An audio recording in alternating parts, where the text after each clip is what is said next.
Hello, hello. How's everybody doing? Hope everyone's blessed. Ah, yeah. Happy Friday. This evening, I'm talking to Mr. PJ Cohen. And this brother has a lot going on, and apparently he's someone that I need to know. Welcome. Court in Canada. What's that about?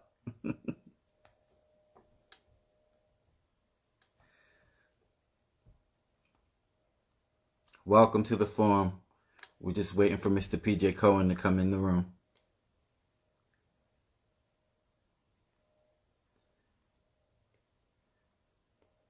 Hello, welcome.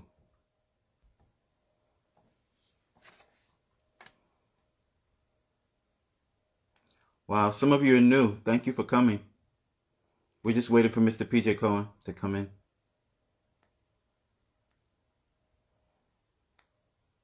So, Court, you live in Canada? Kick up your heels. What's going on? Hi, y'all. Welcome, welcome.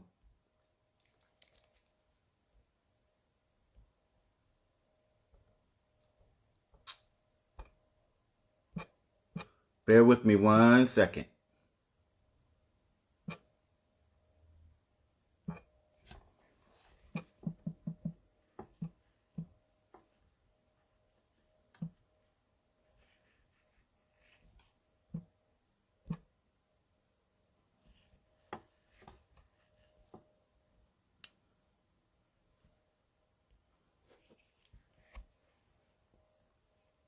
Looking for my guest of honor.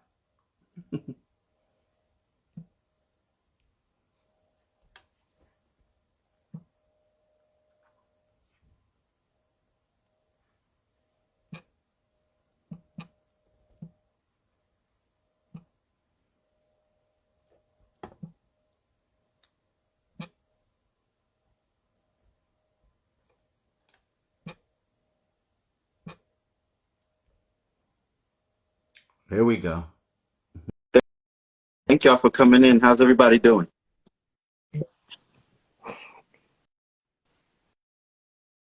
There we go. There we go. Yo, Mr. PJ yo, Cohen, how are you, sir? what's going on, sir? Man, Doing I'm good. How blessed. about yourself? I cannot complain. Good. There we go. I feel you on that I'm one. glad that you decided to come live through your podcast site. I like that. Yeah. Nice. Yeah, I appreciate you, man. And thanks Oh, for bringing absolutely. me on this Friday evening. So word on the street is you a man I need to know. Oh, yeah. That can be a pro or a I'm taking it con. as a pro. I'm taking it as a pro. We do good Yeah. energy over here. There we go. Yeah. Good So vibes, yo. tell me about yourself. Where you from? Uh, well, originally from born in Memphis, Tennessee, but Army brat. So my dad was Army, and so grew up all over the world, Greece, Germany. Uh, finally got when I got back in the States, settled down in Atlanta Mm. when I was in the fourth grade, and was in Atlanta until I graduated in '99, which is one of the best years ever. And tell me about Atlanta during the time that you were growing up. What part? Okay. Oh man, East Side. So locked up the Stone Okay. Mountain area, uh, man, and like for me, that was that. I'm an '80s baby, so I call it that was the era, man. I mean, when Atlanta was Yeah. the real Atlanta, you know, uh, that's back when man, you had your house parties and the clubs. It was a different scene. You had Yeah. your dance battles. We popping and you know what I mean. Had Freaknik back then, so that should give you Yeah. a Oh, little so play that's of what so you Atlanta got a back chance to then. get a little bit of the Freaknik before. Yeah. Yeah. Oh Yeah. gosh, yeah, the Freaknik, yes. Yeah, good 95, time. 96. Oh yeah, good time. So Oh yeah. not to darken this moment, but you mentioned the time frame, and I wanted to talk about something which was it actually was kind of weighted with me, and the Atlanta child murders during that time that you were down there in Atlanta. Do you remember that at all? The child murders. Now, not refresh my So memory on that one. for in the 80s, there was a spell of time that young black boys were being snatched off the streets and murdered, and solely in Atlanta. Uh, And do you remember that at all? yeah, I remember. I remember vaguely some Okay. of it. I think we were just getting here uh, when all that started. Because I moved to Atlanta. It was like 90. Was it Okay. If it 90, was 91, that 91 was after when that we then. moved It here? was after. Yeah. Yeah. Yeah, That was just a big thing. And I've been meaning to talk to someone who lived there during that time. yeah, yeah. No, no, no. That uh, thankfully I wasn't there. I wasn't around here What during was all the that. experience like from, if you can remember, being an international child and coming to stay in America and that, like, the culture change? Oh, it was a huge, huge culture change. I think one of the biggest things I remember was, the food. So Germany, what I mean, I was like, yo, they don't believe in sweets out here. Like, yo, they say this is some banana pudding, but it ain't Uh, sweet. Like, what's going on here? You know what I mean? Like, we watching, like, we watching our weight already. Like, what's happening? I think that was one, and then just the diversity. I mean, I was in, of course, I know I was at Army base, and so, but it was different. I back then I came back speaking, fluent mm-hmm. German, and yeah, like and came back to the States. So it was just a whole culture shock, especially coming Mm, back to the South. You know, so it was different. Uh, but with traveling so many different places, I okay. got used to it, and so I was able to adapt, and I think it's one of the reasons why it helped me as far as with groom me into who I am today, with being able to do so many different things and Right. being able to Right. fit in so many And different that was going areas. to be my next question. So wherever you were from that point, you were always a standout because you were just different. Yeah. Yeah. Yeah. Yep, always. How did that affect Yep. you as a child, though? Were you empowered as a child, or did it make you recluse a little bit because you felt odd? Um, man, recruits a little bit because I mean, uh, man, through my especially when we first moved back. I mean, dude, I was going to quite a few different elementaries, just because we were moving around so much when we first got back. I mean, my dad was at Fort Bliss. We were in Memphis, Tennessee, with family. Atlanta, then back Memphis and Atlanta. So at first, it just wasn't any time to really get settled, to really get Yeah. to know people. So you kind of felt alone and on an island by yourself sometimes. Uh, but I never had a problem, as crazy as it sounds. Like I never had a problem with talking with people, meeting people, but always felt kind of off to myself because it's like Yeah. what I mean, I I'm get it. always on the go. Yeah. So now you're back in the States. At that age, what's your interest? What are you interested in? Yeah. Back then, oh man, Okay. I loved sports. So I was that kid, man. I was busy. Uh, when I get up in the morning, what I mean, you got that do your chores, and once some chores is done, like yo, just be home before the street lights come on. Yeah. And so that's what I did, man. So I played football, baseball, ran track uh, during Okay. during my childhood. So just stayed, Okay. yeah, very very busy. And when does the military come in for you? 99. So, yep, 99, man. I graduated June, At that time, I knew I didn't Mm-hmm. want to go to college. You know, my junior year, that's when my mom and my dad, they started Mm-hmm. going through their divorce. And so, you know, man, I was at a point like, you know, I just Mm-hmm. wanted to travel, you know. I wanted to travel, but then I wanted to challenge myself. And so, you know, I was sitting there and I was watching TV with my sister after school one day, and this dope commercial came on, you know what I'm saying, dude jumping out the helicopter, you know, blowing shit up, and I was like, okay, this looks cool. And then next thing you know, yeah, I went and signed up signed up for the military and signed up to go into the 11 Bravo, which, you know, my parents Whoa, did not know that I really? did. And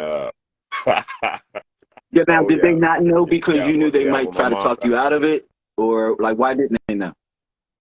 oh, well, my dad, I know he wouldn't have cared. You know what I mean? He wouldn't have mind. Now my mom, like Mm, hell no. I'm the only son, and my mom used to be protective, and so it was this thing of, you know, oh, you carry the bloodline, and you can't go. I mean, man, she wrote. I remember writing a letter to the congressman here, and I wow. was like, Ma, no, can't do that. Like, you're gonna send me off. Like, they're gonna be looking at me talking Wow. about your mom's writing letters. Like, yo, Wow. we can't do that, Ma.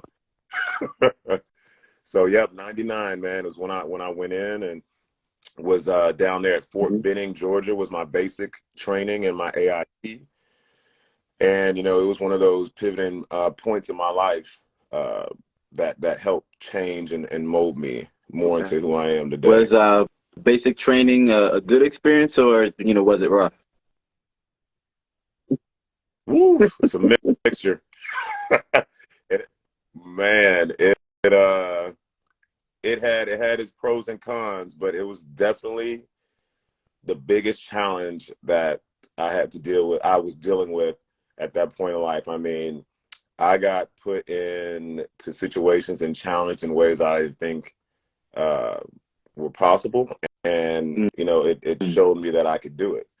You know, you know, from mental to physical to learning more just about you know being an adult and understanding how our system works. Even with like cultures, man. I mean, I was sitting there in a barracks of 60 dudes, and you know what I'm saying, you had brothers that had never been around Mexicans, you had Mexicans that had never been around white boys that never been around brothers, and here it is, we're all 60 in this thing having to learn to Yeah. become this brotherhood. You know what I mean? Like, you know, I don't care if you don't like the guy to your left or your right. Like, y'all could had just gotten to a fight, but here it is when it's time to get in that foxhole. You know, I got your Right. six, and I know he got my Wow. six. Did you ever see any wartime? Oh yeah, yeah. So I've done in the military. I've done two deployments. Um, my second deployment, I got injured at the end, and so that's what ended up bringing my military career to an end. After September 11th, uh, I deployed my first time to Mm. Iraq in December, and so I was on the Iraqi and Kuwaiti border.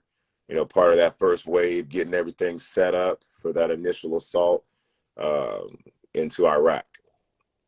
And so then after that deployment, I deployed again in 2005, and I was there from 2005 to 2006, and that's when I got injured. And so then I ended up spending my last 2 years in Wounded Warriors at Fort Bragg. Went through 2 years of Mm. surgery at that time. Wow. So, what's your state of mind coming home injured? How are you at that point in time? You know, at that point, it was the first time in my life that I Mm. had been made to stop. So, you know, being able to go, and with the surgeries that I had, it made me, I had to be uh, leg elevated, laying down for 6 months. and which gave me a lot of time to be in my thoughts. So, you know, it wasn't the best of time because, when you slow down and you start really thinking about things, and it's a lot you start thinking about. And so after coming off 2 deployments, and, this is the first time had ever dealt Mm. with a serious injury. So it was challenging. And then especially because, the challenge of having that surgery, the first surgery, and being told that, you'll be able to go back to about 95% of where you were. You can still go back into your MOS, because my deal was Right. to do my full 20 and retire and get out. And so after that first surgery, it didn't go Right. how they said it was going to go. And that's when I started learning more even about the system of, like, even with the doctors and how they care for soldiers, because, a lot of these hospitals, Mm. you got intern doctors. You know what I'm saying? And so basically, you the vet, Yeah. you're a lab rat. You know? And so that was kind of traumatizing. And so going through that, and then, having to end up having another surgery, and then being told, like, hey, you know, basically, hey, sorry, but, thank you for Wow. your service, but hey, we're sorry. It was a pivoting point for me. So, yep, I finished my career at Fort Bragg, and then at that time I was still married, and that's when I moved my family to Oklahoma. Uh, and because while I finished healing up and figured out what I was gonna do next, my next chapter. And during this time, are you already kind of thinking along the lines of becoming an entrepreneur, or is that something that came later?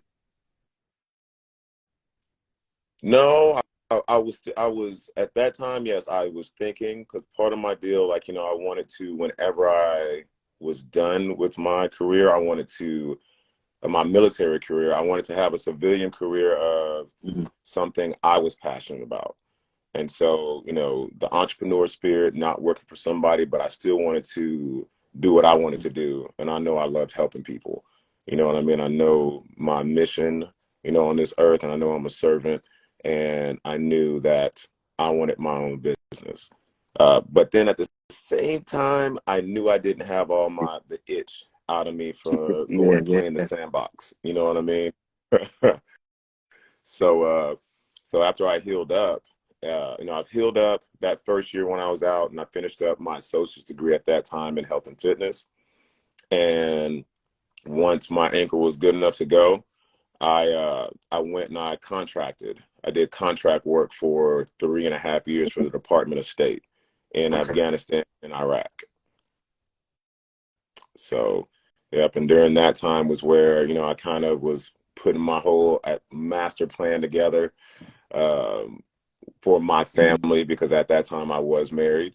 Uh, and so putting my whole master plan together, and boom, I was in full execute mode of that plan. And I like to, whenever I talk to someone, especially someone who I deem successful in whatever it is that they do, I like to lay out a roadmap for people that are watching, because sometimes your life story can be a template for someone else to help someone else along from the inspiration. Yes, sir. What kind of time frame are we talking about from you doing the contract work to actually becoming an entrepreneur? So from me doing the contract to entrepreneurs, so let's see, I would say, so 2011, 2010, I got into Tulsa, Oklahoma, and that's where I finished off from 2010, 2011, is when Mm-hmm. I finished off that associates. 2011 is when I was like, all right, I got this part. I can finish the rest online. Deuces. From 2011 to 2014, I was contracting, but steadily in the books. And then once I touched ground, the summer of 2014, back in the States, I hit the ground running. So hit the ground running, so I mean, you're looking at, 4 years, but at the same time, like I said, was making it all happen at the same time, like not Right, waiting until I'm done with this right. to, okay, let me start on this. Like, you got to put the work in, on whatever it is you're trying to achieve, and don't limit yourself to like, hey, I gotta just focus on this thing only. Like my Right. mindset has never been that, and there's pros and cons in that, but I take it as a blessing, and as I'm a special individual, and anyone who can do that, I think they're special too, Now, who can multitask their you're a life. dad at this point, right? So you're doing all this and being married and being a father. It's a lot, brother. That's a lot. Yes. It's a lot. It's a lot. It's a lot. But then, at that time, my tribe, aka my Yeah. kiddos, they were young. You know what I'm saying? So my son and my daughter are real close in age. They're only less than a year and a half apart. And it was like, if I'm gonna do this contract stuff and I'm gonna get this out of my system and I'm gonna be away, then I would rather do it when they're young, not when they're older, because I know the father and dad I wanted to be at that time, and I know that I wanted to be Right. very involved in my kids' lives. Uh, at the same time, I know that, I'm the head of the household, so I need to provide for my family and I need to set my family up for success. And so, at that time, my wife, at that time I had told her like, hey, I'm kind of old school with it, man. Uh, uh, like I didn't want my wife at that time working a career Right. that she was just going to work to work. I didn't want my kids in daycare. You know what I mean? So, executed the plan of like, hey, I'll take care of everything. You take care of the kiddos, take care of whatever you're wanting to, because she Okay. was ex-military too.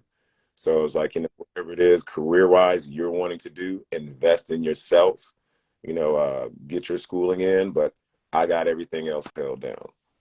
So, at that time, it worked out good because, that was the only point, in our relationship that, it was working good. And I always say it's because I was in Afghanistan and Iraq.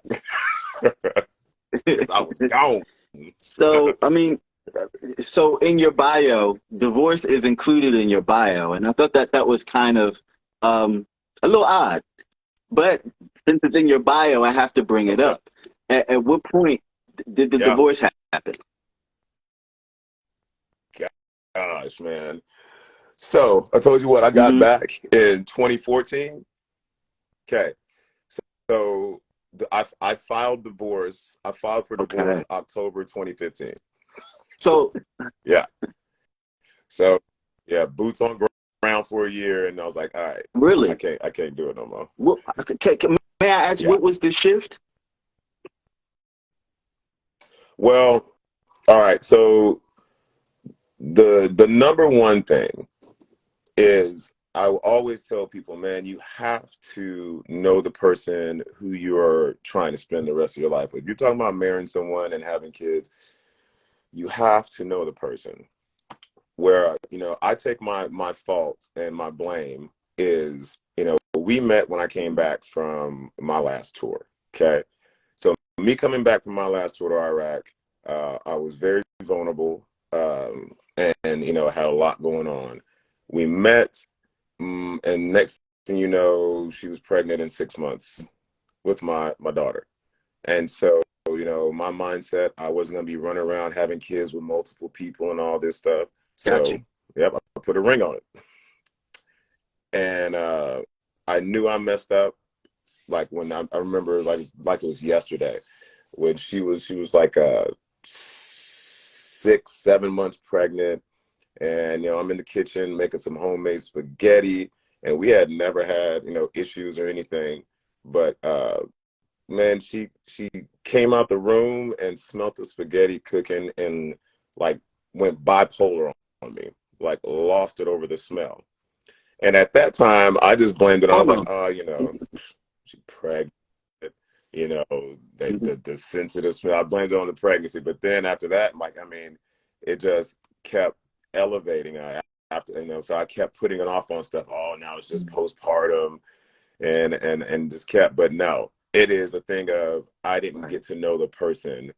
who I was with, and me trying to do all the things of, I mean, from counseling to, I mean, you name it. Yeah, it Got just you. it just wasn't the Got you. right fit. So Yeah. that was the decision that you went into with open eyes. That's a big change. And then You already were on a Yeah. path going somewhere anyway. So Yeah. back in total flip of life. So, yep, transferring to, yep, becoming a civilian. I'm civilian. Then now I'm back with, married and back home with the kids. So Becoming a father, civilian again, was yeah, that hard? An adjustment, getting back? it was in the beginning. Yeah, uh, just because of certain things. You know what I mean? Like it's muscle memory and instincts as a soldier. Like when you're Hmm. trained for so long to do a job, like for me and my job and what I was doing, basically I'm trained to go out here and take Hmm. people out and save people's lives, right? So you go look at these movies, Black Hawk Down and all this type stuff. Like Hmm. it's a movie, but I lived it. It was my life for quite a while. And coming back, I remember that first 6 months, I think I got pulled over 18 times Hmm. for Yeah. speeding. You know what I mean? And I'm on the highway, and it's still like all these evasive movements and stuff I'm thinking about. I pass under a bridge. I'm sliding over in the lane because you don't know if somebody's dropping an Wow. IED off the top of the bridge. So loud noises and thing like a microwave can shut, and it would startle me. I did not like being in crowded places. Like if I were to go to the grocery store, I picked times to where I Yeah. knew wasn't going to be a lot of people. You know what I mean? So yeah, coming back, it was a huge adjustment. Used to have my sleep pattern used to be really bad because I used to suffer from I still suffer from traumatic brain injury, but used to have Wow. blackouts back then, real bad panic attacks. So it was just a lot coming back and getting adjusted. But for me, the way I kept my mind from staying there is Yeah. my business, which was training and coaching. So I was coaching at that time basketball, football. Um, Was there any resource available to help you with all that stuff during that time? yes, it was, and I'd go to the VA, but then it was like a double-edged sword for soldiers because again, you're trying to come out of this, and you're trying to come out of this mindset of like you Mm. got to suck it up and drive on. You know what I mean? Like if you're gonna be weak out there, like you're gonna get yourself Mm. and you're gonna get your battle buddies killed, right? So now here it is in a civilian world where like some of the stuff that you do, like yeah, they thank you for your service, but then it's frowned upon. You know what I mean? And people aren't going to understand what you're going through or what you've been through. And so they had help, they had resources, but as far as utilizing it, it was kind of back and forth with me because sometimes like y'all don't want like I don't know if it was just too Yeah. soon, but you don't want to talk, about it. Talking to this person and like they're just sitting here in their chair Yeah. with their pen and pad, reading from a Yeah. script, just like that's not helping me, and then the pills, like, I'm not a pill person, like, okay, cool, we're going to put you on this or put you on that. Like, yeah, I'm good, yo. Yeah. I'm not trying to do all that. Like, so I'll just get through it on my own. Yeah. So now you're out here training, getting people together, straightening up their lives.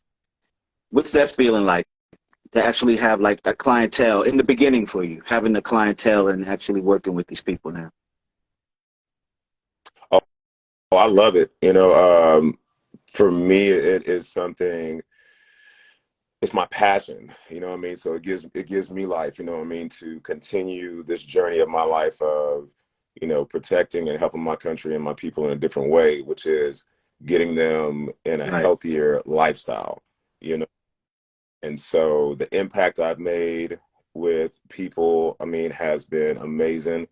Uh, with the adults, with the youth, for me, it's like tithing. You know what I mean? Like with the youth, my coaching, I did volunteer coaching for quite a little bit before I took on a paid coaching position for lacrosse. But I did coaching for quite a while just because it was something for Yeah. me that's giving back. You know what I mean? Helping kids and helping this next generation. like, man, it was, yes, very satisfying, very uplifting, and a very, very big passion So of mine. your bio also says that you're a fitness competitor. Tell me more. Tell me about that. What does that mean? Yeah, yeah. So I was an adrenaline junkie. That's the whole reason why I went in and picked infantry as my job in MOS. MOS, I like that adrenaline. When I became a civilian, like, Mm, I got bored, and like, yeah, I loved what I was doing as far as training people and coaching, but and then I'm a dad, I'm like all these things, but it's like, yo, what am I doing for self? And my physique, then it'd be so many people asking like, oh, okay, you play what football team you play for, or oh, you compete. And I'm like, no, I'm just I'm just mhm, a soldier, and so and I remember it was my one of my fitness managers at the time, this brother Charles Hamilton. He competed. He was a WBFF muscle model pro, and so many people that tried to get me to compete before, but only thing I knew at that time was NPC. And back then, for me, NPC, I had been to a couple of shows, and it was just boring to me. Everybody's up there. There's no individuality. yeah. You all got to do the same thing. It's like, and so Charles was like, "Yo, I want you to come check out this WBFF." He's like, "I'm telling you, he's like, it's not what you think." He's like, you have the freedom to Mm, let yourself shine. It's the fitness mixed with the modeling. So it's like an NPC and Victoria's Secret all put together. But then for the guys, you have, the fitness models, muscle models, and you come out in these trunks. But then at the same time, you get to come mm, out here all GQ. You got to come out. So I was like, you know what? And it was right at that time when I had filed for divorce. And so I was like, you know what? I was like, man, I need something to help me focus, and dial into me right now. And so I signed up for my first show. Um, and my first show I did, it was in Kansas City. So Kansas City 2015 was my first show, and I won my first show, and I won my pro card wow. my first Okay. show. So I went in, like, yeah, went in and didn't know what to expect, but it was an amazing transition for me, because it gave me that discipline, self-discipline that I had been wanting. It gave me that adrenaline rush I've been wanting, because if you fail at the end of the day, and Right. that's Right. you. Right. You can't put that on And then nobody else. and that You validates your business. I so mean, that's like the biggest stamp of approval. Yeah. Yeah. yeah, yeah. You got to walk through it. You know what I mean? Like, I tell people all the time, it's like, I never like doing or putting something or trying to teach something Right. that I haven't put myself through. I'm a huge believer in that. It's like, yo, you can't tell me nothing unless you've lived it and done it. So with all that you have done and the things that you've achieved, you want to tackle being a host. Oh yeah, yeah. Oh yeah. Trying to get real and raw, man. It's like I've gone through and been through too much in my life not to go ahead and drop this knowledge and share with Yeah. people, and also help people. You know, because there are a lot of people that, man, some of their stories, especially my veterans, I always have a huge spot, because there's not enough done for me, and my sense of, when it comes to Yeah. veterans, there's not enough. A thank you for your service, or a 10% off one day out of the week at Chick-fil-A. Like, that's not really thanks to the men and women Yeah. who put their lives on the line for this And country. and Yeah. like you said earlier, and in some of my experience with the veterans that I know, a lot of them are broken. They come back, especially from wartime, they come back broken and they're never the same. Yep. Oh yeah. And that's the reason it's the 1%. It's like people don't understand what some what soldiers see and have to do. What I mean? They don't understand, will never understand unless they strap them boots up and go experience themselves. And coming back, I mean, this is Yeah. a whole different reality. Like, this Mm, feels like the war zone. You know, it's so much more comfortable. Like, even with me, I mean, real talk. If I didn't have kids, I wouldn't be in the States. I'd still be wow. overseas contracting. I feel safer over there Wow. than I do here in my own country. I feel like I Mm. protect myself better over there. Like I know I'm walking Yeah. around and I got my M4, I got my Glock, you know what I mean? And, you know, here, heck, man, you just don't know. You can't That's even go to the gas true. station. Yeah. So, what is the mission of your podcast? What kind of guests do you want on? All right, Man, let me ask you this. Let so me say this. I'm Let me gonna let me be going. back that up. Give me Uh, 10 wish list people. ooh, Yeah. man, 10.